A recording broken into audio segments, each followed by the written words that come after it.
what's up guys? How's it going? How's everybody doing today? Welcome back. So sadly, we're not talking about the metal band called Every Time I Die, we're talking about a movie that just came out called Every Time I Die. And normally in these videos, I like to give you somewhat of a plot synopsis at some point in the video, but this time around, this movie is one of those weird situations where I'm not gonna do that. All I'm gonna tell you is that this is a psychological thriller. The main character's name is Sam. He's having an affair with a woman and he goes off on a camping trip and that woman happens to be there. And he also has kind of episodes where he blacks out and he remembers various things from his childhood. And for right now, that's all I'm gonna tell you, because this movie, it's streaming pretty much everywhere, and no matter where you go, they're gonna have a synopsis for the movie, because they do that for every movie, which is fair, because people want to have an idea of what they're about to watch. They don't want to, you know, roll the dice every time, and everybody has their own, you know, preferred genres. And if you want to go read that summary somewhere, you're more than welcome, but for right now, I'm not going to, because when I read it, I was kind of waiting for a good half an hour for that particular aspect of the story to kind of take place, and I was getting a little impatient. But if I had not read the alleged summary for this movie, I feel like I would have enjoyed it more than I already did, so there is that. And I won't say that it's an awesome movie like top 10 of the year, but it's a really, really craftily made movie, I think. And best of all, this movie shows you that you don't need $200 million in order to make a good movie with a really, really compelling story, Disney. The only negatives I have with the movie is it does take a little bit for you to get invested with the character, not even the plot, necessarily. And also, there's a couple situations where it felt like one or more of the characters was either meandering or not making a quick decision like you would expect them to. And it's not so bad as like when you're watching a horror movie, somebody hears a noise and they run outside like an idiot. Nothing that bad, but it just felt like there wasn't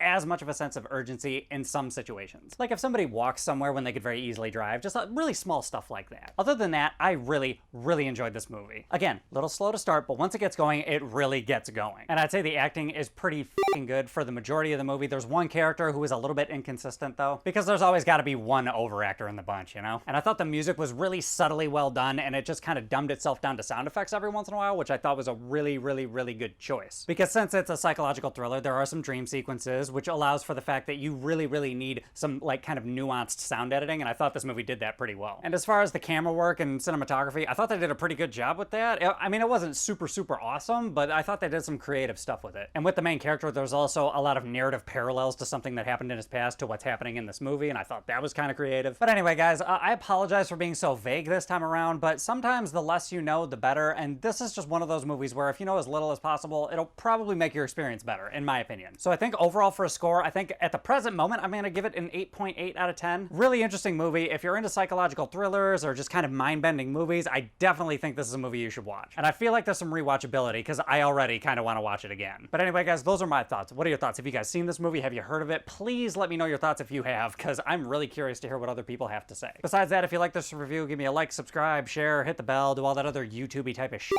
and I will catch you guys next time.